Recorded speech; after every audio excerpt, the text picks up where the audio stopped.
Então, eu estou apresentando minha tela a partir de agora, e nós vamos começar hoje com uma aula zero, que eu disse agora há pouco que é uma viagem, talvez uma viagem um pouco longa demais para alguns, mas é um pouco da história da evolução da ciência, né? Espero que vocês estejam enxergando o slide já, se não estiverem, me falem, mas um pouquinho da história da evolução da ciência e que a história da evolução da ciência se mistura com a história da física, né? Há quem diga que a física é a mãe de todas as ciências, né? Mas, na verdade, a física ela é uma evolução da filosofia, né? Que eu acho que essa sim é a mãe de todas as ciências, mas então, já que a física é uma nova filosofia, vamos dizer assim, então podemos sim dizer que é a mãe de todas as ciências, né? Estamos puxando a sardinha para o lado da física, com certeza, né? Com certeza que sim, tá ok? Como diria um outro aí, tá ok? Então a verdade, gente, é que a ciência ela surge dos questionamentos.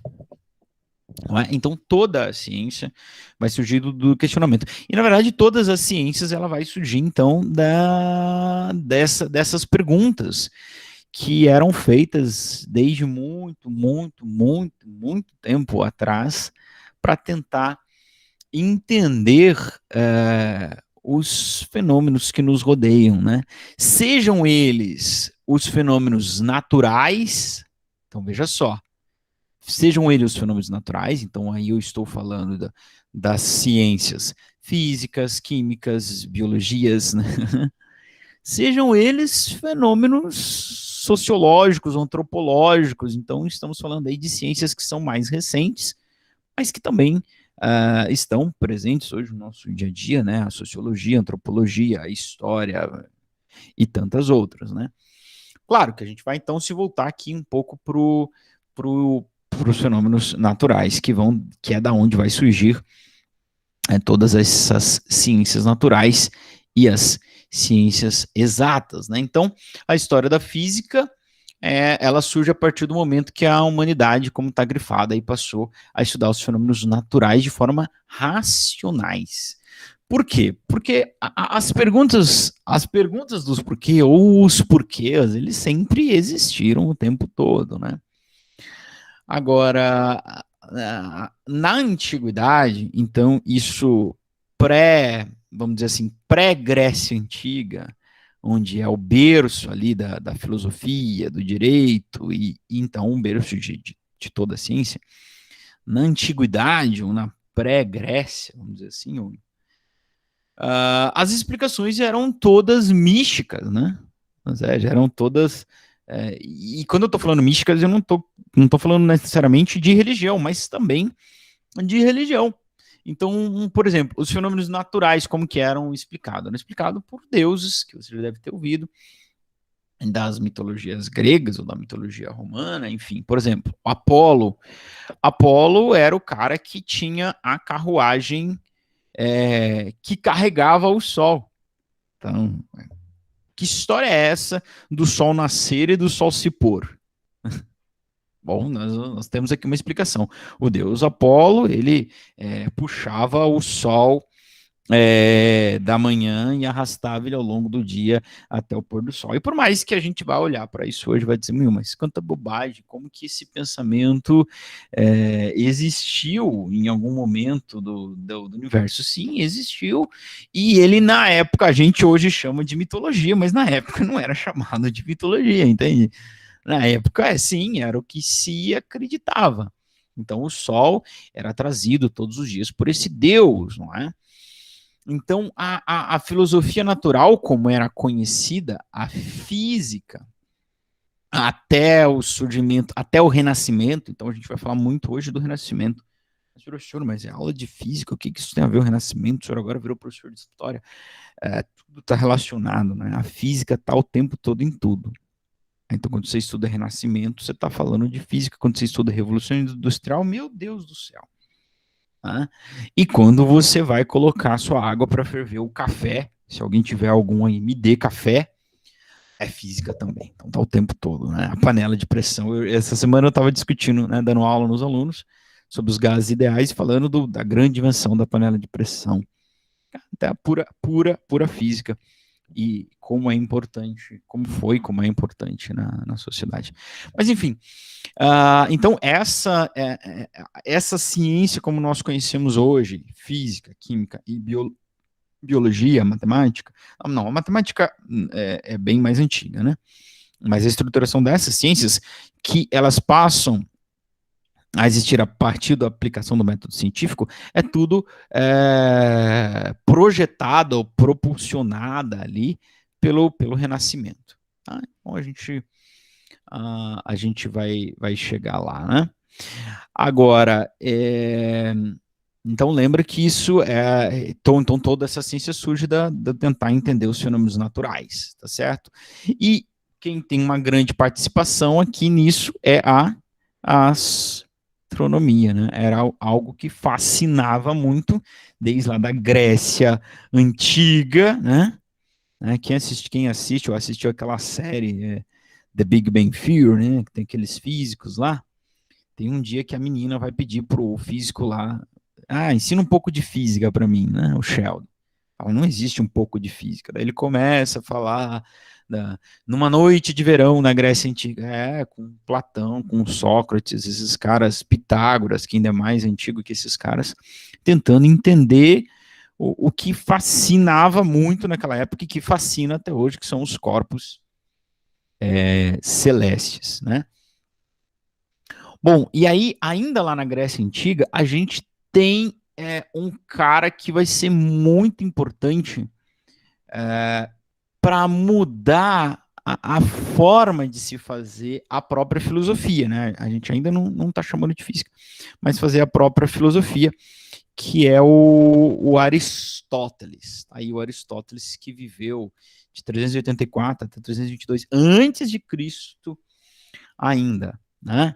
Então, por que esse cara é importante? Porque ele vai, embora ele fosse um aluno de Platão, né? Então ele não era necessariamente da Grécia.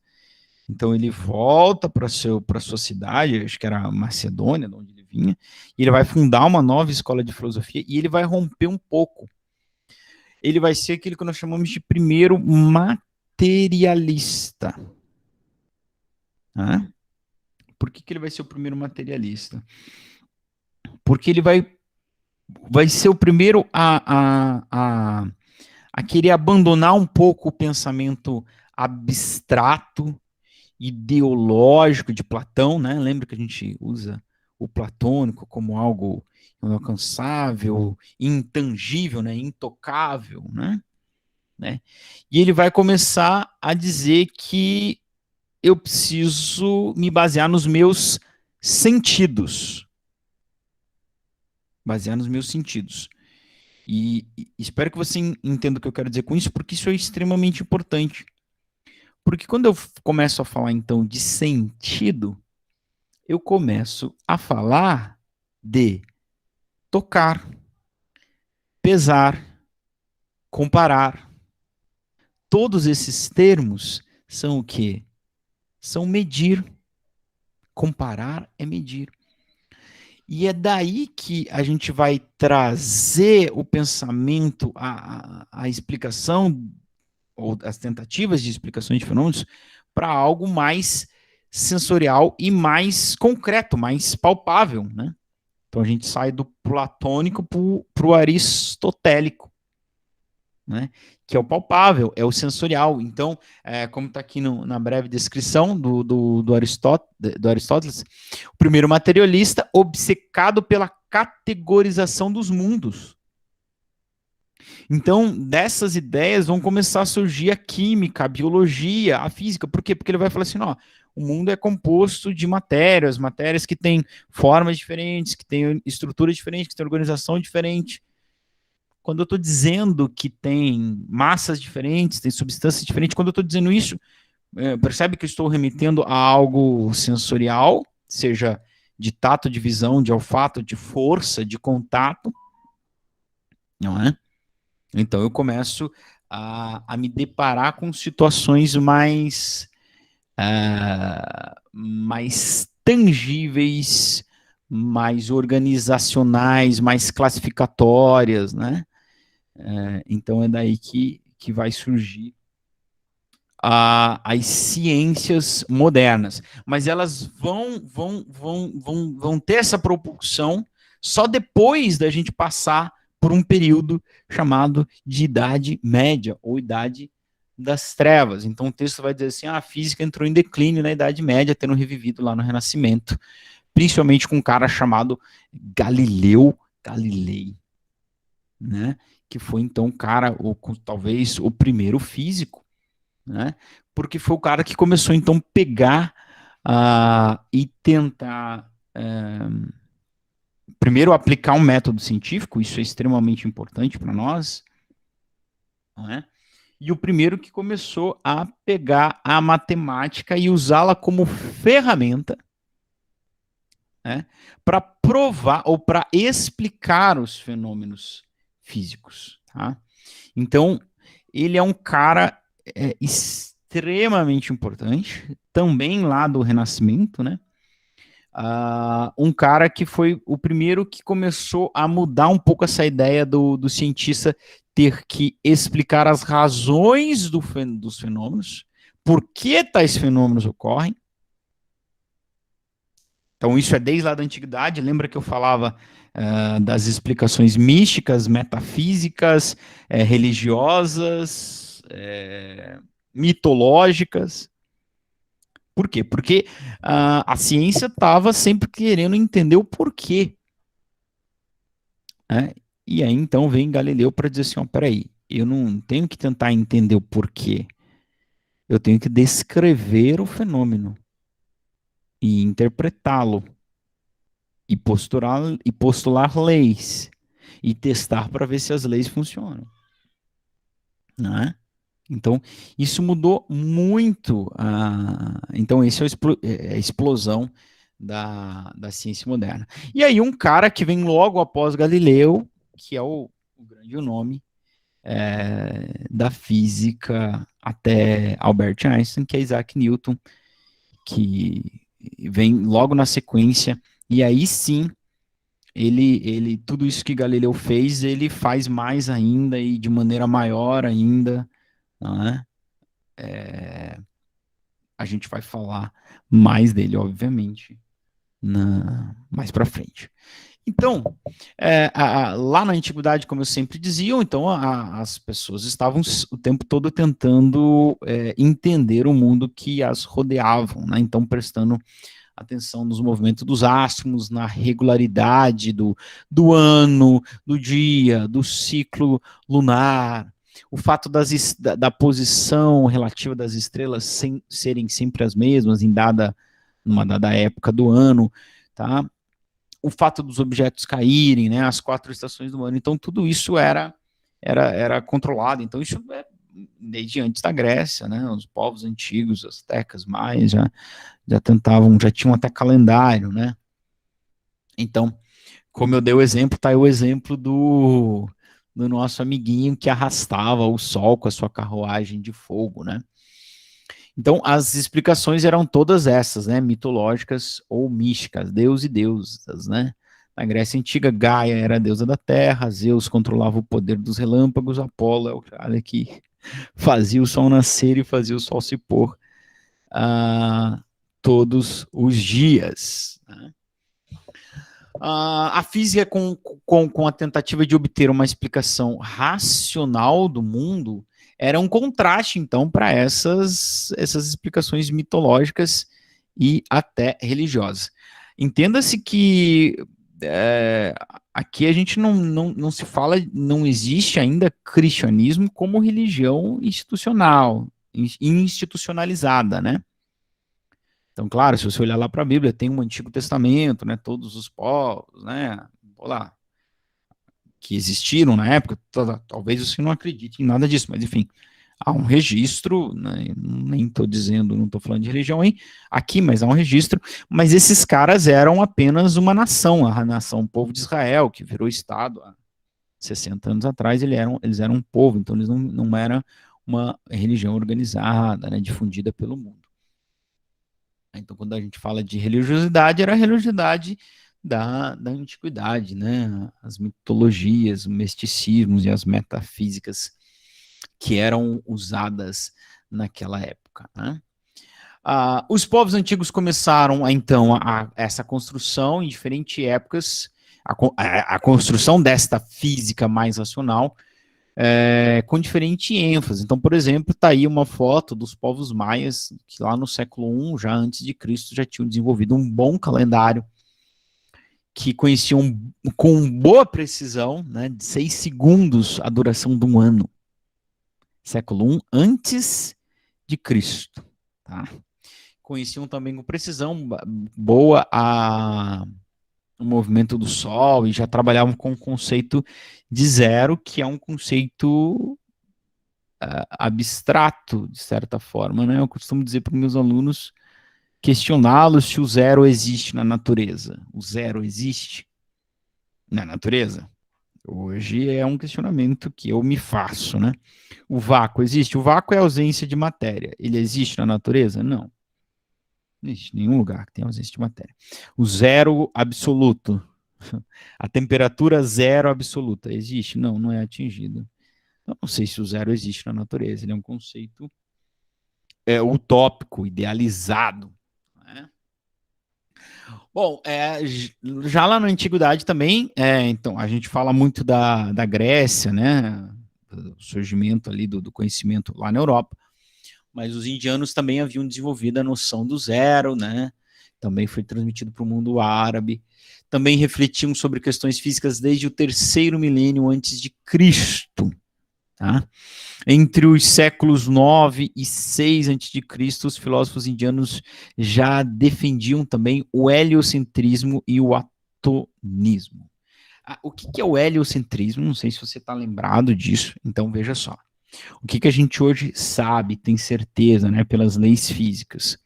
Que o Sol está no centro do universo e os planetas do sistema solar orbitam ao seu redor. Até lá Galileu, século XVI, depois de Cristo, né, a teoria mais aceita é que a Terra era o centro do sistema solar e os outros corpos, inclusive o Sol, é que giravam em torno dela. Né?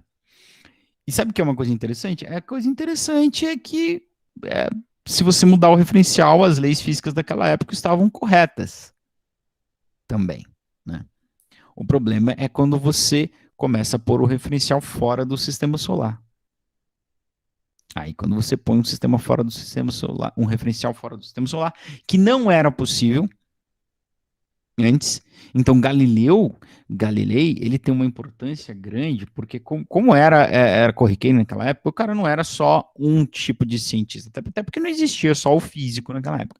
Ele era físico, matemático, engenheiro, etc. E tal. Então, ele ajudou a desenvolver os objetos de observação celeste, não é? O telescópio, a luneta. Então, aí, com a observação de outros astros, ele pôde ver, peraí, agora nós vamos voltar a essa ideia de que, na verdade, a Terra não é o centro do universo, não. Mas isso ganhou força lá com Galileu, ou talvez um pouco antes de Galileu, com Nicolau Copérnico, né?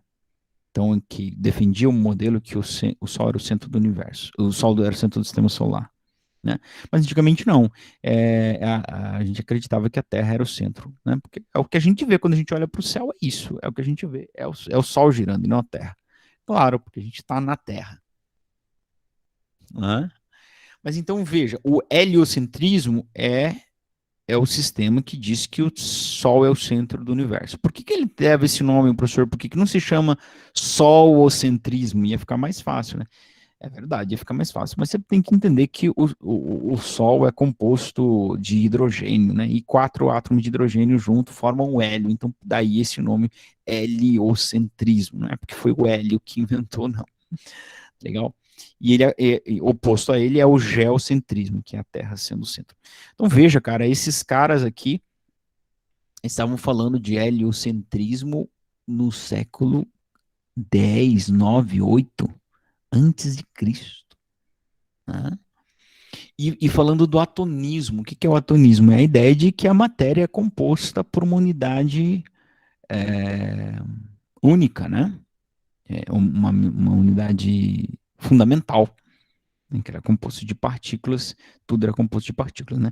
Que vinha a ser o átomo, né? E aí depois a gente vai entender que o átomo também está cheio de partículas lá dentro, né? É assim, a ciência vai evoluindo o seu pensamento.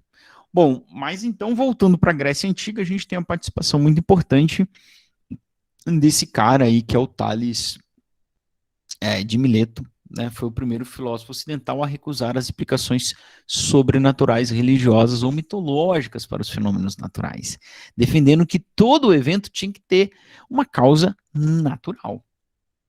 Uma causa natural. Então, lá no século IV, ó, a gente até está chegando perto do século, do fim, né, da era pré-cristã, os chineses já haviam enunciado o que a gente conhece hoje como a primeira lei de Newton. Então, onde é que está Newton nisso, professor? Newton está depois do Renascimento, depois de 1600.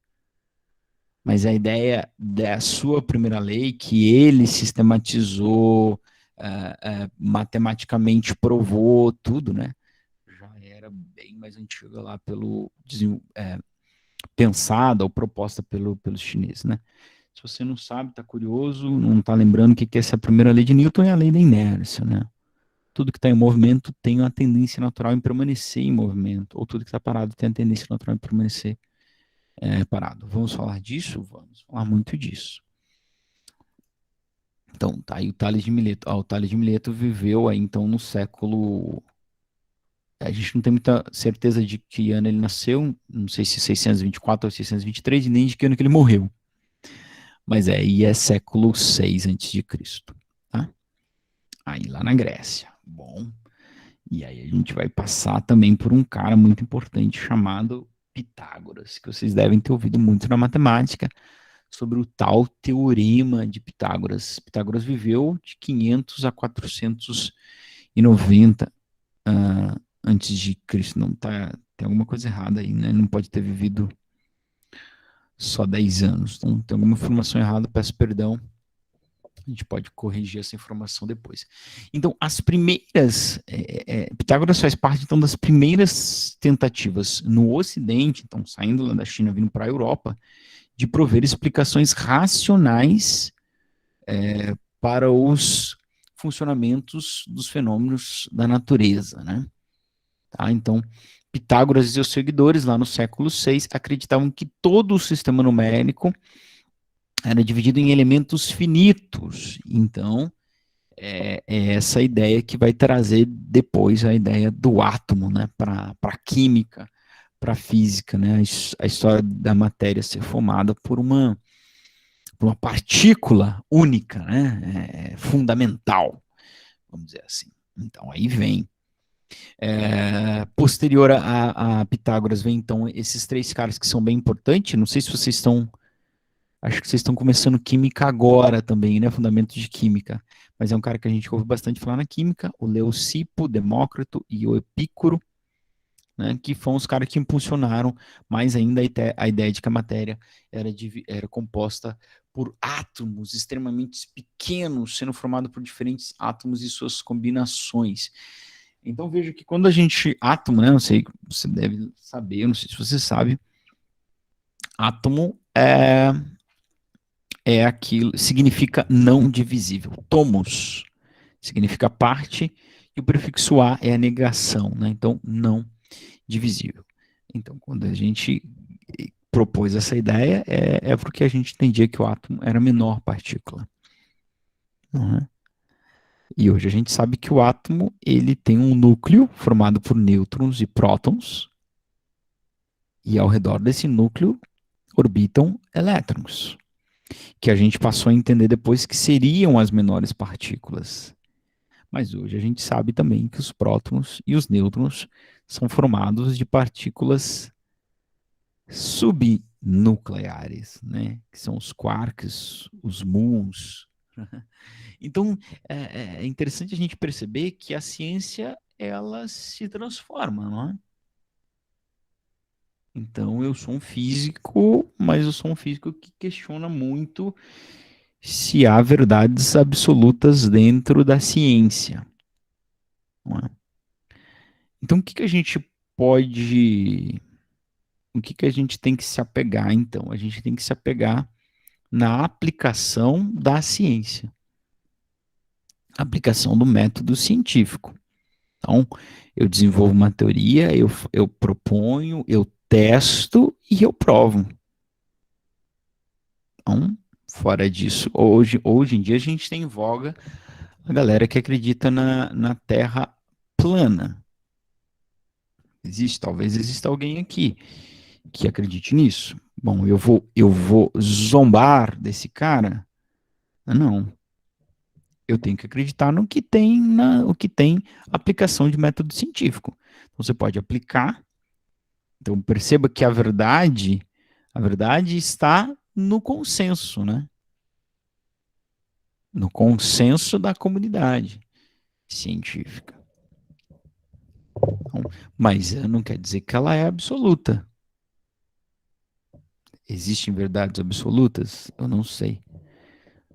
O que é uma grande viagem, né? Porque se não existir verdade absoluta, essa frase é uma verdade absoluta. Então, eu tenho um paradoxo. Meu Deus, acho que eu tô viajando demais para vocês hoje. Tá demais? Eu falei que eu viajo, que eu falo e que eu gosto, Tá né? tranquilo. Eu me empolgo. Obrigado. Acho que foi o Vitor que falou comigo. Obrigado. Bom, enfim, voltando então aqui para nossa evolução da física. Vamos deixar essas viagens mais complexas ainda para um outro dia, quem sabe. Então, esses caras que vieram pós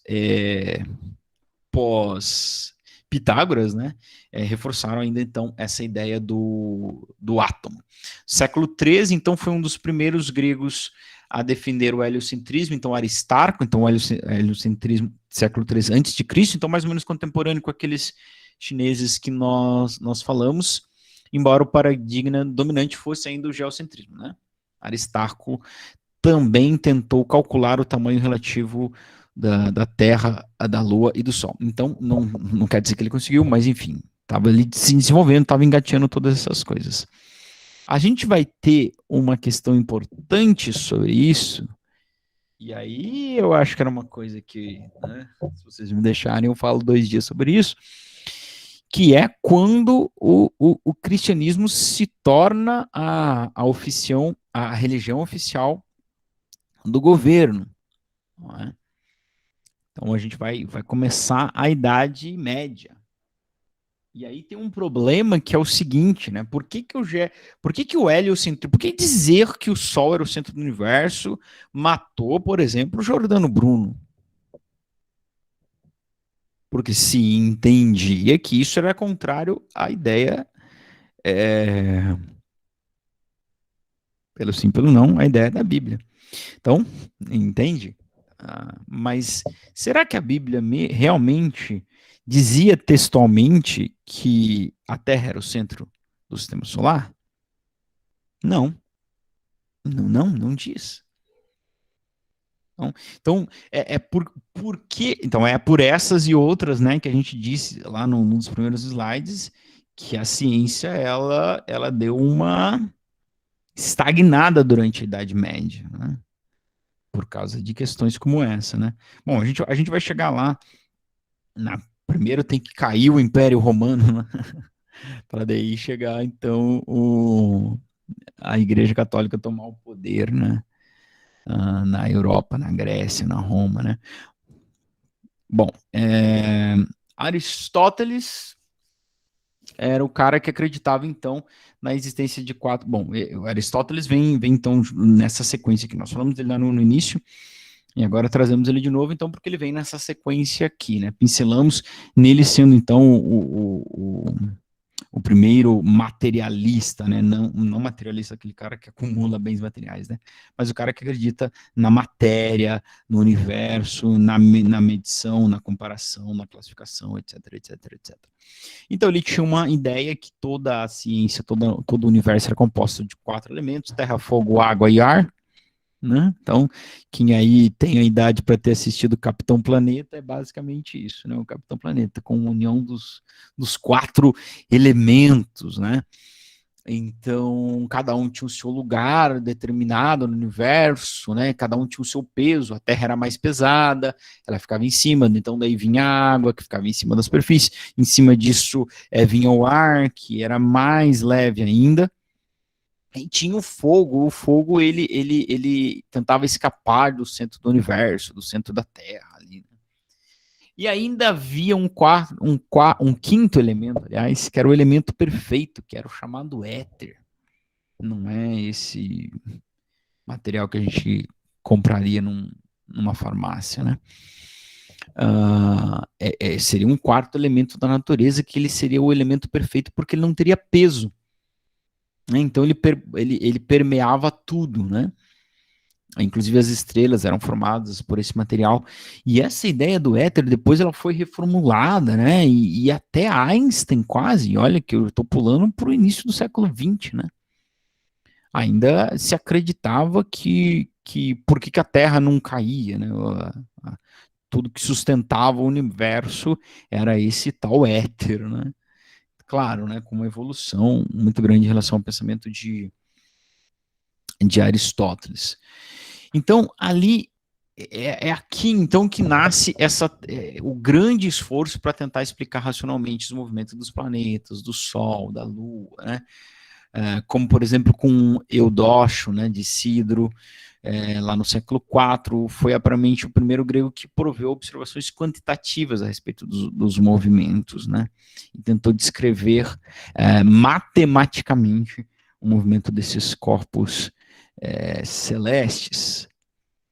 E aí eu falei do Sheldon, né? E eu falei daquele episódio onde ele tenta dar aula lá para Penny, né? E ele começa sempre com aquela história de na Grécia Antiga, numa noite de verão, né? Os caras olhando o céu e eles começam a se perguntar o que é física, né?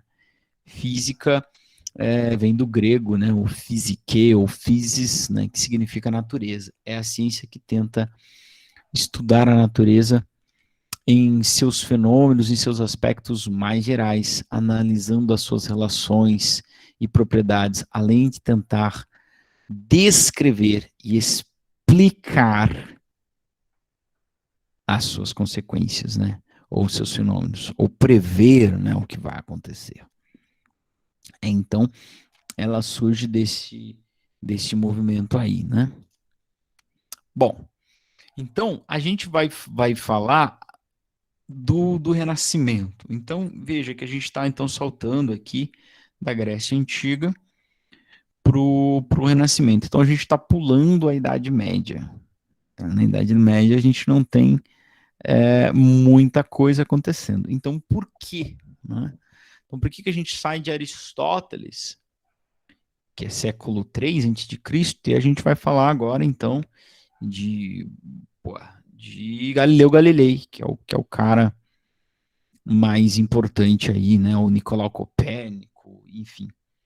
Então, o que está acontecendo, vocês devem lembrar, não sei, né? Seja você cristão, católico, protestante, ou mesmo ateu, você deve ter uma ideia do que é a história de Cristo, né? E da briga que ele tinha naquela, ou por que ele foi morto, né? Talvez você nem acredite que ele existiu, mas enfim, existe o texto bíblico vai dizer, né, que ele veio, ele era filho de Deus, você pode acreditar ou não, e que ele foi morto. Mas por que ele foi morto? Ele foi morto porque ele foi uma ameaça para o Império Romano. Então, essa religião, o cristianismo, é uma religião que vai nascer ali lá pelo século III a.C., né? E que era uma religião clandestina, ela não era aceita, ela era perseguida, né?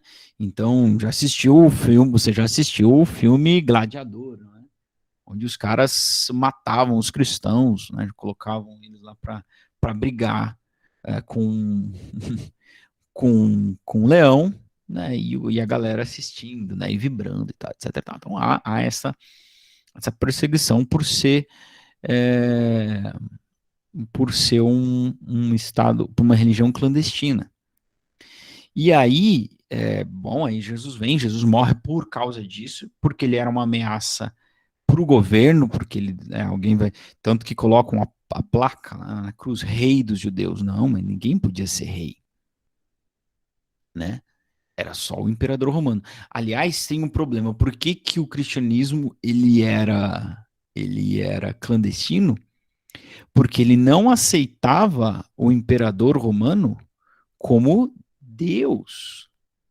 Eu não sei se você se ligou nisso, mas naquela época eles tinham esse papel. Ele não era só um líder político, ele era um líder religioso. Ele era Deus, ele tinha o poder de Deus na Terra. Né? Então, quando vem um cara dizer assim que ele é o filho de Deus e tal, que ele pode perdoar os pecados, tá bom, esse cara aí pode acabar com a gente, não, por isso que era que o cristianismo era clandestino, porque não, ele, embora reconhecesse a autoridade política do imperador, não reconhecia a autoridade divina do imperador. Então, por isso que se teve tudo que se teve, Cristo morreu, todos os apóstolos, todos foram mortos, enfim. Né? Então, isso vai até 313, quando Constantino assina um decreto e o cristianismo deixa de ser uma religião clandestina. E aí ninguém. Bom, aí muita água já tinha passado debaixo da ponte, né? Segundo a cronologia, então Cristo morre lá em 30 depois de Cristo, né? Porque ele não nasceu no ano zero, mas enfim. Se supor que ele nasceu no ano zero, ele morreu em 33, enfim. Então a gente pula lá para 300, né? Porque o Império Romano tá esfacelado. Então a gente tem as invasões dos medos, dos persas ali, tá? Tá perdendo, né? Já não é mais o mesmo que era. Então Constantino não se sabe ao certo se é um golpe político, se é um ato político, ou porque ele se tinha convertido ao cristianismo. Ele libera o cristianismo, passa a ser legal dentro do Império Romano. Em 325, ou talvez o que possa indicar sua conversão, ele abdica do posto de Deus, da posição de Deus, então ele admite, através de um documento, que ele não tem o poder de Deus, então ele revoga o nome de Augusto, né? Também. Mas aí o cristianismo vai se tornar ele ainda é uma religião legal agora, mas ele não é a oficial do governo. Ele passa a ser com Teodósimo, né, no século IV. Tá? E aí, o que vai acontecer? O que vai acontecer é que quando o cristianismo se torna a religião oficial do governo, começa a se fundir, então, igreja católica apostólica romana com poder. Então a igreja agora ela passa a assumir um poder, ela tem um poder não só religioso, ela tem um poder político, econômico e tudo, né? E a igreja começa a acumular patrimônio e poder e mais riqueza e mais poder e mais patrimônio e vai assim vai. Bom, como que ela acumula tanto poder e como que ela acumula tanto patrimônio? Uma das razões é porque a igreja, então aí tem o início da Idade Média, é aí, né? Então a igreja começa a também ser detentora do conhecimento. Então não existe conhecimento fora da igreja. Então, quando você começa a ver os filmes antigos, né? Nome da Rosa, o próprio filme da Reforma Protestante, lá o filme do Martinho Lutero, que aí a Reforma Protestante é o fim da Idade Média, né? A Reforma Protestante é um ato renascentista. É interessante isso, né? Bom, pelo menos eu acho, não sei se vocês estão achando que eu estou viajando para longe, né? Mas, enfim, o que acontece é que ela começa a monopolizar o conhecimento. Então, eu disse desses filmes antigos, desses filmes dessa época, você vai ver que as universidades estão aonde? Estão na igreja, estão com a igreja. Né? Então, tem os monastérios ou as universidades, né? As línguas oficiais o latim, né? Era só se confunde com a língua oficial da igreja. Né? Eu preciso falar pouco para quem fala muito fala bobagem. Né? Eu não sou da área de humanas, não sou da área de exatas. Mas o importante para nós é que você entender isso, né? Que começa a haver então esse monopólio, inclusive do conhecimento. E aí a gente começa a existir o quê? Aquilo que nós conhecemos muito bem chamado de Inquisição, ou de Santa Inquisição, que de santa não é nada. Não é? Que era se opor de forma voraz a todos que discordavam daquele conhecimento. Né? Ou daqueles que discordavam daquilo que a igreja pregava. E aí a gente tem a Inquisição de alguns, seja por questões políticas, seja por questões científicas. Né? Então aí a gente chega no caso famoso de Giordano Bruno, ou Giordano Bruno, que é um cara que é morto pela igreja por defender o heliocentrismo. Então ele morre em 1600.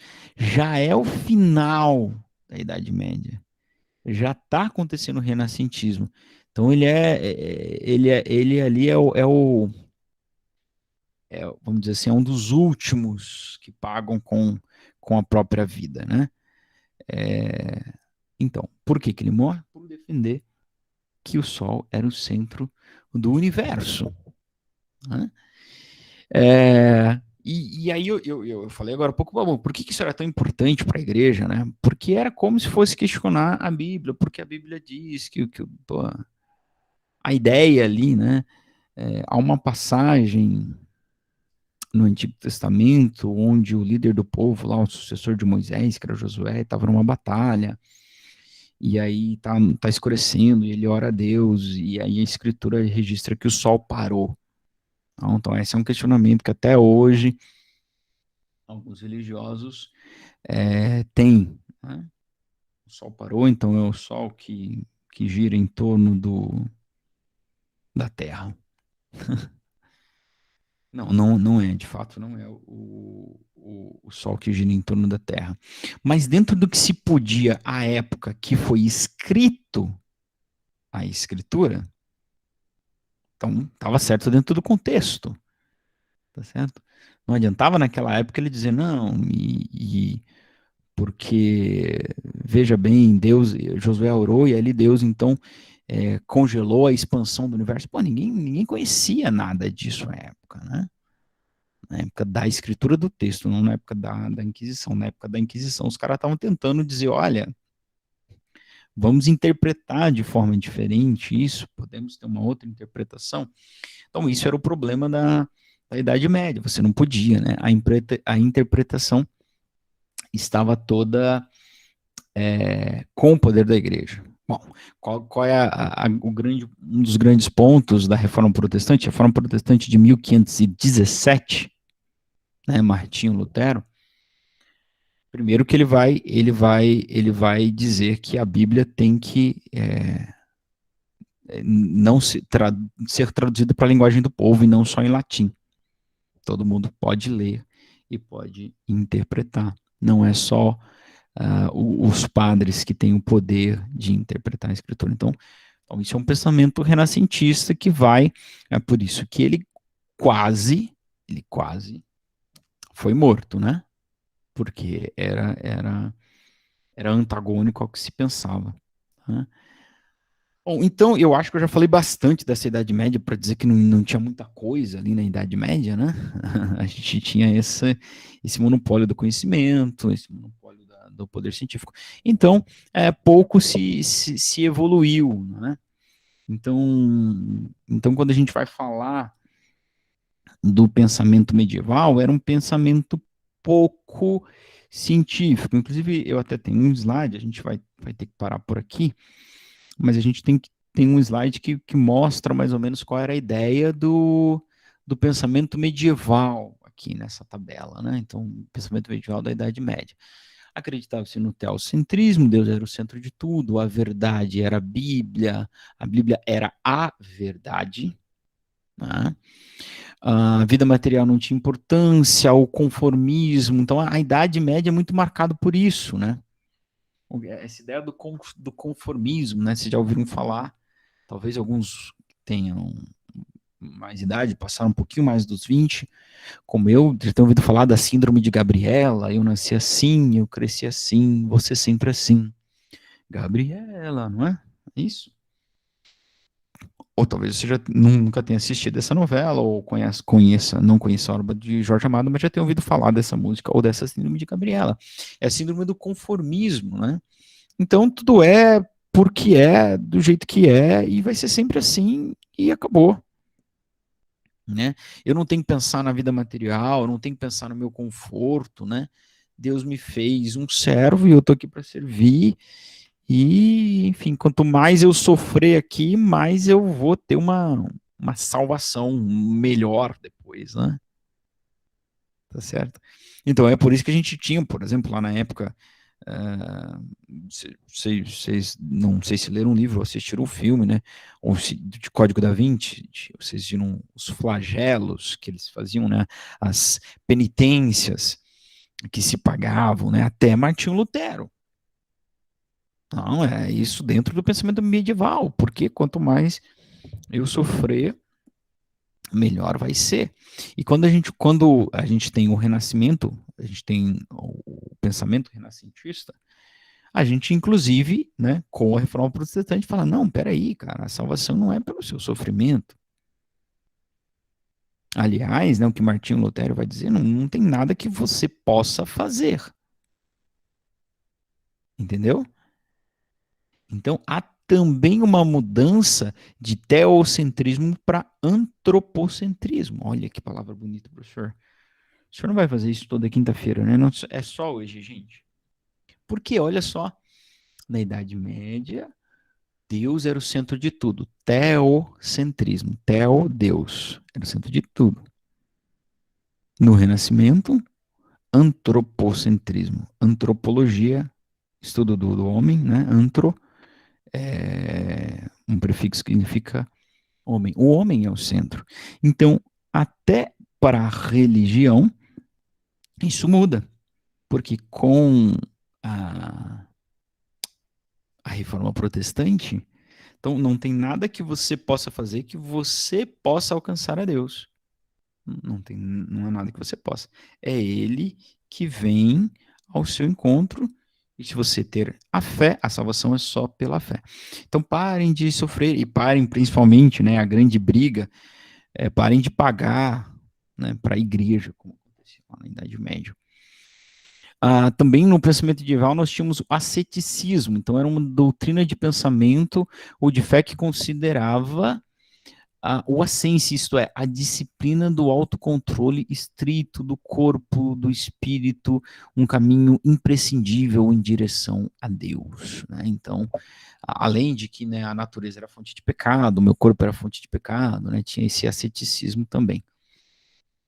E para a gente finalizar, são 20 horas e 40 minutos, o último, que é o dogmatismos. Né? O que são os dogmas? Quando a gente ouve essa palavra, a gente pensa em religião. É assim, estamos certos, porque é da onde vai vir tudo isso.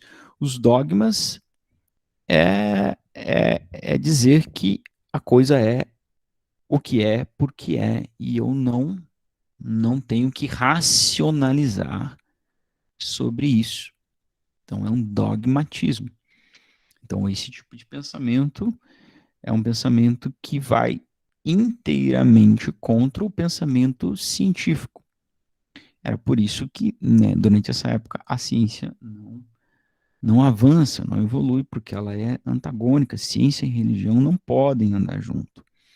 E o Renascimento vai dizer que sim, que fé e razão são coisas diferentes, e até hoje em dia tem cientistas tentando fazer as pessoas entenderem que as duas coisas podem caminhar junto. Como? Bom, aí é uma outra história muito profunda que a gente e polêmica também, né, que a gente não vai abordar aqui. Bom, mas é isso. Essa tabelinha aí do pensamento medieval versus o pensamento renascentista, né? Então, nós vamos falar de como que esse movimento, então, ele vai impulsionar a ciência, né? Esse movimento, o renascimento, não é? Então, inclusive, a gente está falando agora sobre a igreja, sobre a religião, né? Inclusive, Martinho Lutero, a Reforma Protestante, é um movimento renascentista, um movimento de mudar a forma de pensar, não é? Ele combatia muitos dogmas, né? Os dogmatismos, né? Essa ideia de que a igreja era absoluta, ou ninguém podia pensar, né? Só os sacerdotes podiam ler a Bíblia e interpretar. Então, isso é muito importante para a ciência também, não é? Então, isso é muito importante para a ciência. Então, acesso, informação, todo mundo precisa ler e tem o direito à reflexão. Né? Então, eu falei dos terraplanistas, tem o direito à reflexão. Né? O que a gente tem que fazer, você que está se formando aí, meu jovem, minha jovem, o que você tem que fazer é rebater com ciência. Né? E não com o achismo. Né? O achismo, ou a má ciência, a gente combate com boa ciência. Então, lembra aí, também importante, Martinho Lutero, 1517. Eu falei um pouquinho semana passada da Inquisição, não, Idade Média, Inquisição, pessoas queimadas porque discordavam da igreja. Falei do clássico caso do Jordano Bruno, que foi morto pela igreja por dizer que a Terra não era o centro do universo e quem girava era o Sol. Agora, isso também, cara, eu não vou mais sair daqui, porque eu não sei vocês, mas eu adoro essas coisas. Então, essa questão da Terra ser o seu centro do universo ou não, então é uma questão, é uma verdade que se transmutou ao longo do tempo, não é? Então, a ciência que se fazia até certo ponto mostrava que a Terra era o centro do universo e que tudo girava ao seu redor. Então, os caras precisaram, lá na década de 1300, 1400, 1500, melhorar, evoluir a ciência. E acreditar, então, depois que, pela observação dos planetas, que falam, não, peraí, não faz sentido a Terra ser o centro do universo. Agora, hoje, o que a gente tem? Então, a gente vai falar disso, se Deus quiser, na aula de hoje vai dar tempo, a gente vai falar disso. Ué, é uma questão de referencial, cara. Então, as leis científicas daquela época não estavam erradas, era só uma questão de referencial, de observação. Então, quando a Terra for o referencial ou quando o Sol for o referencial, você não consegue dizer quem gira em torno de quem. Então, você precisa ter um referencial externo. Então, se você põe a Lua como referencial, você vai ver. É a Terra que gira. Né? Então, isso serve também para as nossas vidas. Quem está dentro do problema, na situação, ele não vai ter uma compreensão do todo. Se você está na Terra, você nunca vai ter uma noção completa de como é o movimento do sistema solar. Como você precisa sair da Terra, ou se você está no Sol. Né? No Sol, ninguém está. Né? Muito bem. Então, eu falei do caso de Jordano Bruno, é o final já da Idade Média, sei lá, deve ter sido um dos últimos a ser mortos, porque ele é de 1600, né? Então ele vem defendendo uma ideia aí que passou por Copérnico, que está aqui o nosso primeiro slide, né? O renascimento do conhecimento e da aprendizagem na Europa, que se surgiu, a redescoberta dos conhecimentos gregos, árabes, afetou toda a sociedade não só europeia, e claro, né, a Europa era o berço do mundo, né? Se não se falava em Estados Unidos, América, até 1500, né, gente? Tá, então tinha a Ásia, os árabes, né, e a Europa. Então Copérnico, então você percebe que Copérnico, ele é antes de Giordano Bruno, não é? Antes de Giordano Bruno. Então ele publica o seu livro lá, Revolutionibus Orbium Celestium, né? Então ele vai mostrar pela revolução das órbitas celestes que sim, o Sol é o centro do universo. E daí a igreja chama ele e fala assim: olha, nós vamos queimar você vivo se você continuar defendendo essa ideia. E ele fala: acho que não, aí deixa quieto, deixa quieto. Então ele revoga, né? A famosa clássica: você revoga, frase revoga, revogo. E ele vira as costas e sai balbuciando, mas que é a Terra que gira, é a Terra que gira. Mas escapou, né, da Inquisição. Então, a partir do século XVII, os filósofos naturais, então a gente não tinha físicos, né? Não se tinha físicos, tudo era filosofia, começam a montar um ataque sustentado contra o programa filosófico escolástico, né? Onde tudo o que você não podia explicar ou era divino ou era um dogma, né? E então o escolástico tá aí era a junção, né, da filosofia com a teologia. Então aí que começa a surgir o que a gente vai ter hoje, porque é o seguinte: como é que você vai provar, como é que você vai sustentar suas hipóteses? Através de conta, né? Então foi esses caras aí que desgraçaram a vida de todos nós. Até eles, então a física era puramente filosofia, era puramente raciocinar, ler, pensar, questionar, argumentar, né? Mas esses caras vieram e acabaram com tudo, né? Então eles começam a usar então a matemática, a astronomia para universalizar as características do movimento, né? Então não vamos mais falar dessa tabela. Um dos grandes nomes, talvez um dos maiores cientistas de todos os tempos, talvez o primeiro físico, o italiano Sapeca, chamado bebedor de vinho, com certeza. Posso chutar aí que ele era bebedor de vinho. Galilei, que nasceu em 564 e morreu em 1642, tá? Então ele era escultor, matemático, engenheiro, enfim, aquele combo, né? Astrônomo, claro, mas a gente não tinha separação das ciências, né? Então a gente pensa, nossa, esses caras, eles faziam tudo? Claro que faziam tudo, porque tudo era uma coisa só, né? Então ele tem um papel muito importante, Galileu, não, considerado o primeiro cientista moderno, porque ele muda um pouco o foco, né? Então ele muda um pouco do foco, tentando ter uma visão mais realista da coisa, tá certo? Deixando de lado um pouco a prepotência de tentar querer explicar o porquê das coisas. Que daí que era para isso que nasceu a ciência, né? Para explicar o porquê de tudo, da onde vimos, para onde vamos, por que estamos aqui. E com Galileu, o papel do cientista ele começa, né, a se transformar, né? E o papel do cientista passa a ser o papel de descrever os fenômenos. Entendeu a diferença? Então ele não tem que explicar o porquê do que as coisas acontecem. Eu tenho que apenas descrevê-los e entendê-los.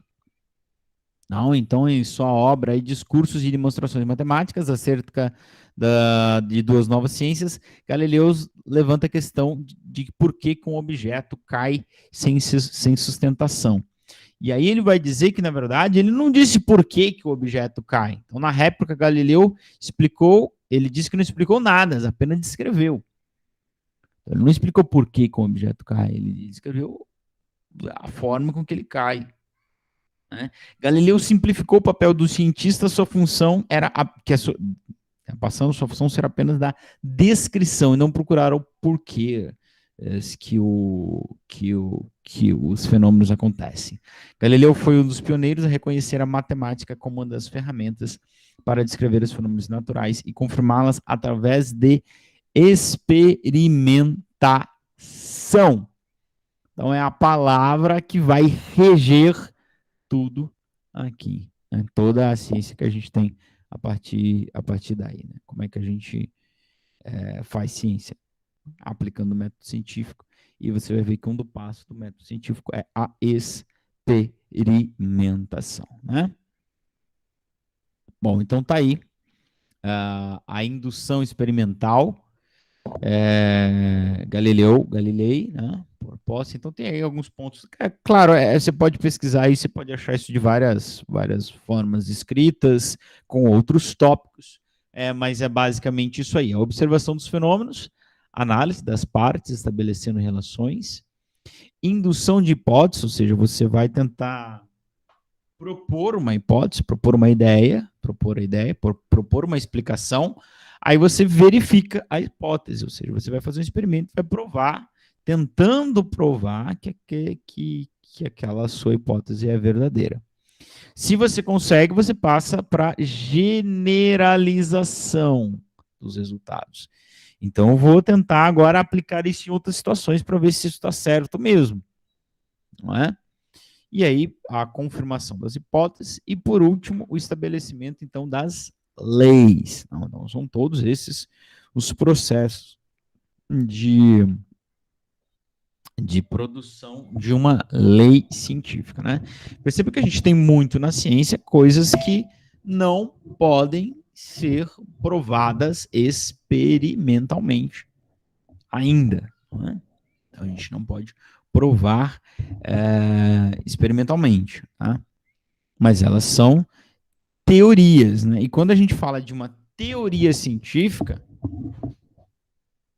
cuidado, tá? Teoria científica não é teoria na forma que a gente usa no cotidiano. Eu tenho uma teoria de por que ou a teoria da conspiração, uma forma mais simplória e banal da palavra teoria, não é? Então, tem gente que olha, mas isso é só uma teoria, não é uma lei científica. Não é de fato uma lei, porque não pode ser experimentada e confirmada, mas nem por isso ela perde valor, né? Então, se eu tenho uma lei científica, uma teoria científica, aliás, cuidado, tá? Não despreze por ter esse nome aí na frente, teoria. Não é a mesma coisa que a gente diz no nosso cotidiano, uma teoria simplória. Bom, o método científico, né, além de Galileu, então Kepler, que é um mais famoso astrônomo, já usava, Gilbert também já usava nas derivações de forma de pensar da época, né? Então era uma nova fórmula de filosofia que vinha sendo desenvolvida por esses dois grandes nomes, dois grandes monstros aí da filosofia, quando a gente fala da aplicação do método científico, que é René Descartes, né? Então, veja que Descartes, ele é um filósofo, mas a sua forma de pensar é sinônimo de algo matemático, né? Numérico, né? Então, pensamento cartesiano, pensamento organizado, né? E também pelo inglês Francis Bacon, cujo meu professor de filosofia dizia que se ele fosse brasileiro, ele seria o Francisco Torresmo, né? Esse Francis Bacon. Então, percebam sim a época em que esses caras vivem, né? Então, são todos na explosão do Renascimento ali, todos contemporâneos de Galilei, né? Então, vem aí então a solidificação do método científico.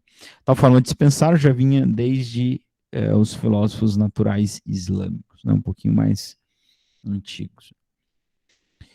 Muito bem. E aí, então, a gente chega a... Bom, acho que no maior cientista de todos os tempos, né? Acho que Acho que Einstein foi a mente mais revolucionária de todas, né? Revolucionou a forma de pensar. Tanto que, como eu falei agora há pouco, né? Ele era desprezado no início, né? Por pessoas acharem que ele era o que ele estava dizendo não tinha cabimento, né? Que ele era só mais um desvaneio da sua parte, né? Mas Newton, o impacto dele é muito grande, né? Numa ciência ainda muito rudimentar, muito rudimentar. Ele aqui tem um asterisco quanto ao seu nascimento, né? Eu sempre aprendi que Newton nasceu no ano que Galileu morreu, 1642, em 25 de dezembro. Né? Em 25 de dezembro. Mas aí, hoje em dia, é uma discussão. Tem gente que acredita que ele nasceu, na verdade, em 1643. Tá? Ele é o primeiro a unificar as 3 leis do movimento. Né? Então, a gente vai falar muito sobre Newton no ensino médio. A física do ensino médio, o primeiro ano inteiro você estuda o que Newton propôs, né, as leis do movimento. É por onde a gente começa, né, daqui a pouquinho. Então, a lei da inércia, o princípio fundamental da dinâmica, a lei da ação e reação, provando que essas leis regem tanto objetos terrestres como celestes. Newton e a maioria dos seus contemporâneos, como por exemplo o Huygens, né, esperava que a mecânica clássica, a mecânica newtoniana, né? Então, clássica. Na época ela não era chamada de clássica, né? Era só chamada de mecânica. Né? Hoje, para nós, a gente tem a mecânica quântica, né? Da física moderna, pós Einstein, né?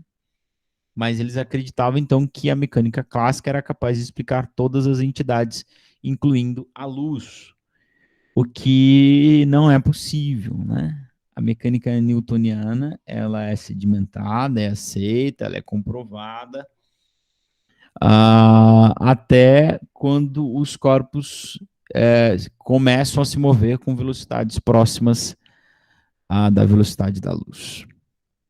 Aí, quando isso acontece, a coisa desanda. E aí vem a grande teoria da relatividade de Einstein, né? Que ele começa enlouquecendo todo mundo, né?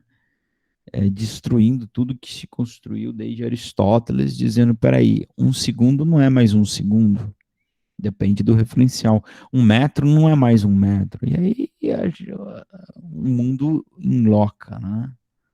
Todo mundo endoidece.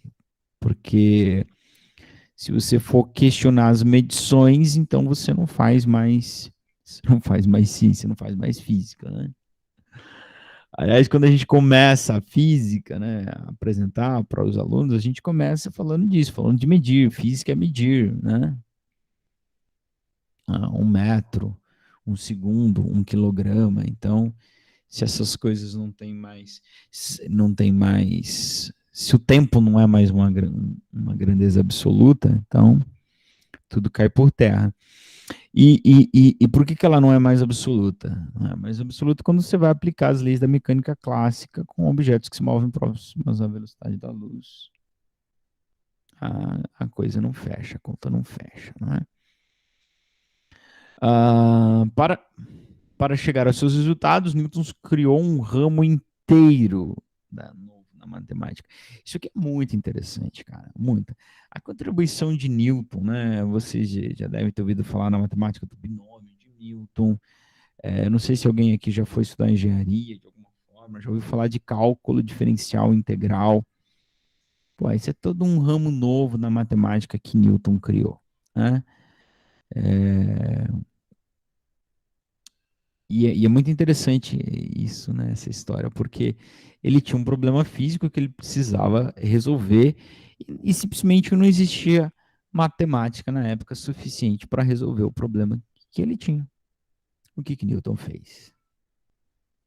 Evoluiu a matemática, né? Desenvolveu um ramo novo inteiro na matemática para resolver o seu problema. Tá?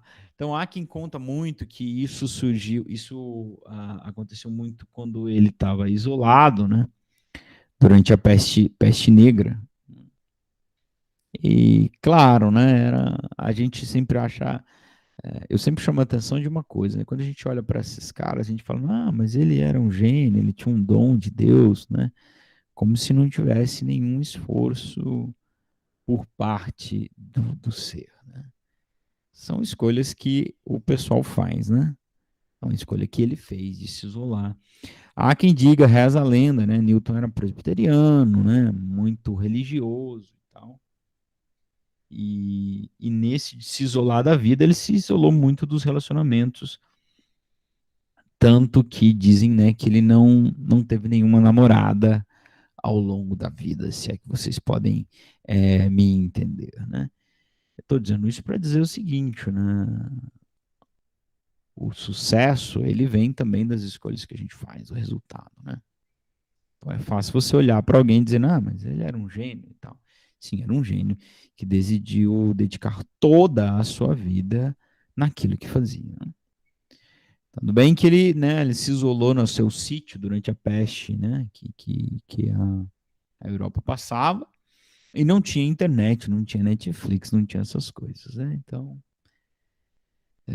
enfim, bom, então, isso é uma história que eu sempre gosto de contar para a gente pensar um pouquinho também, né? Então, esse cálculo diferencial integral, né?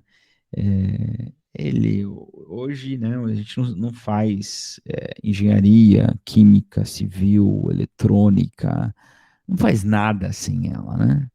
Não faz nada sem ela. Então, a sua contribuição para a física é absurdamente grande para a matemática, né? Seja aqui nos estudos do movimento, como a gente está falando, seja na óptica. Também depois, como ele, como ele contribuiu, né? As descobertas de Newton foram estabelecidas em seu famoso livro Philosophiae Naturalis Principia Mathematica, né? Ou seja, os princípios matemáticos da filosofia natural, né? Então é esse cara aí que praticamente mudou a física para sempre, ou este livro, né, que mudou a física para sempre, fazendo então com que ela agora deixe de ser totalmente filosófica, conceitual, e passe a ser quase que uma ciência exata, né? Então, claro, mas a física ela ainda é filosófica, né? A filosofia é a mãe de todas as ciências. E a filosofia está na base de toda e qualquer ciência, né? Então, claro, a gente sofre muito, né? A física sofre muito, né? Principalmente com o ensino médio. Sofre porque a gente chega, a gente recebe os alunos despreparados matematicamente, né? Então você não consegue vislumbrar a física como um todo, né?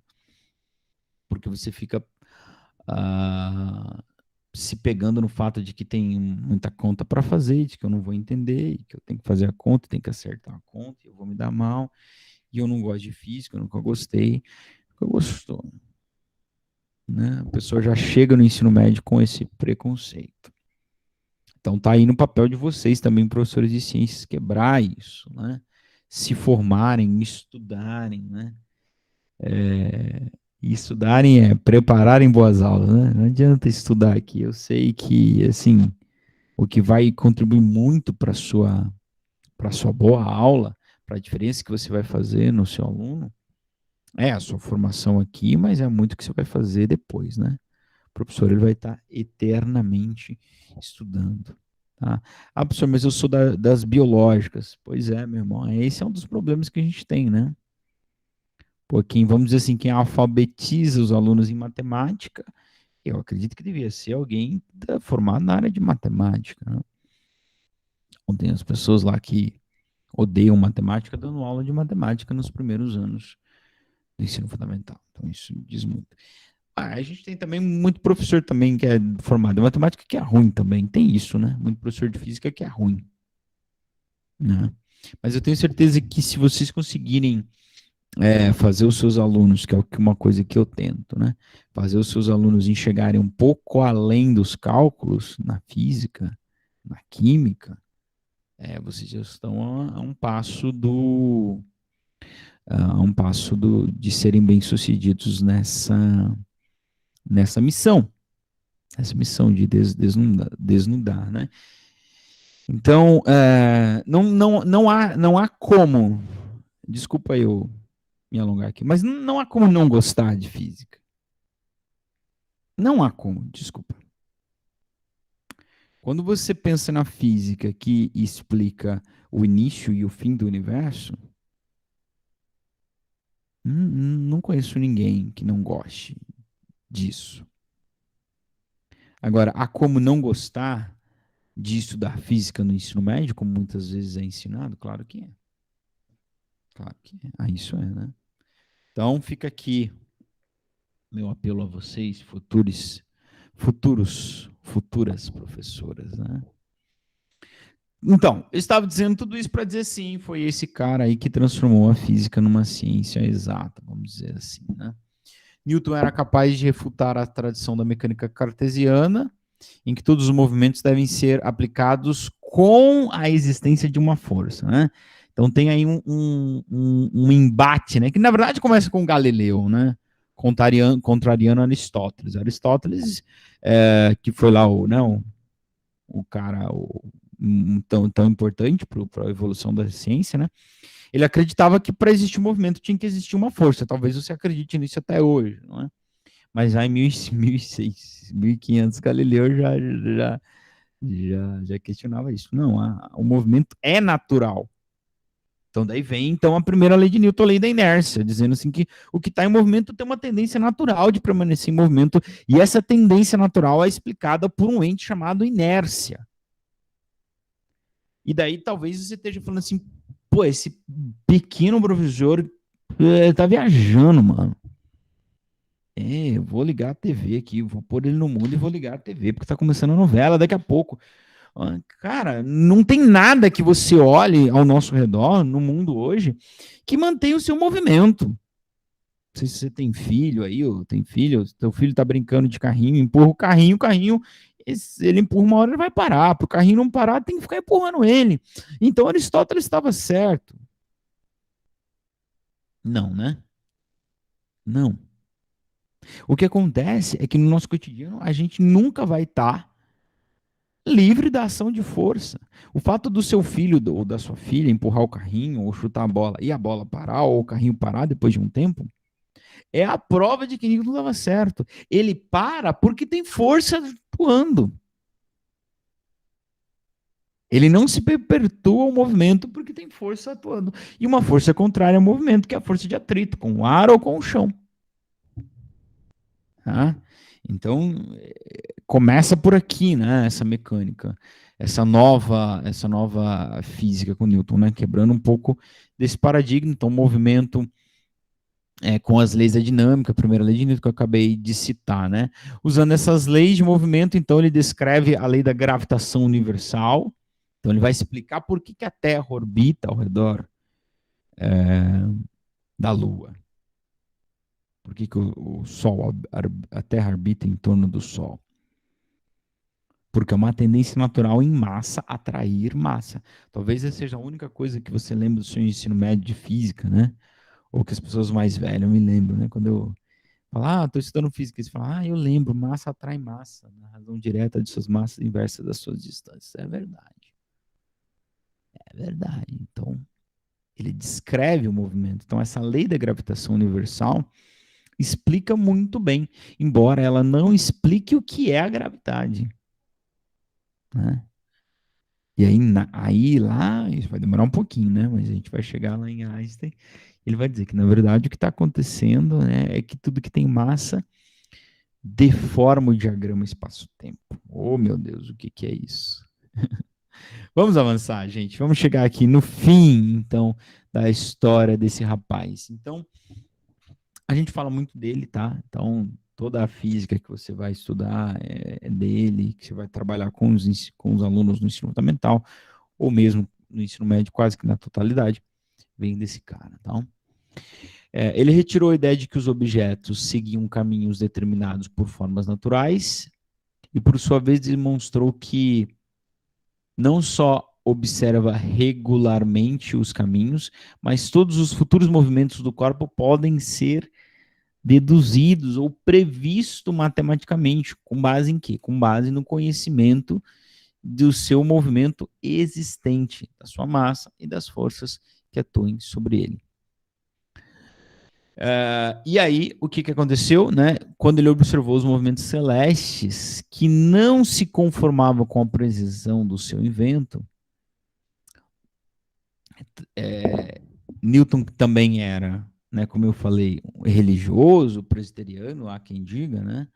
Ele argumentava então também na ação da divina para manter a estabilidade do sistema solar, né? Então, enfim, com isso nós terminamos essa enorme viagem, né? Tão importante quando eu viajei bastante, né?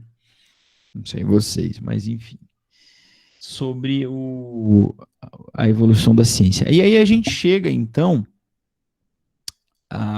para estudar a ciência como a gente conhece, como a gente pega aí no livro do ensino médio, no livro lá dos anos finais do ensino fundamental.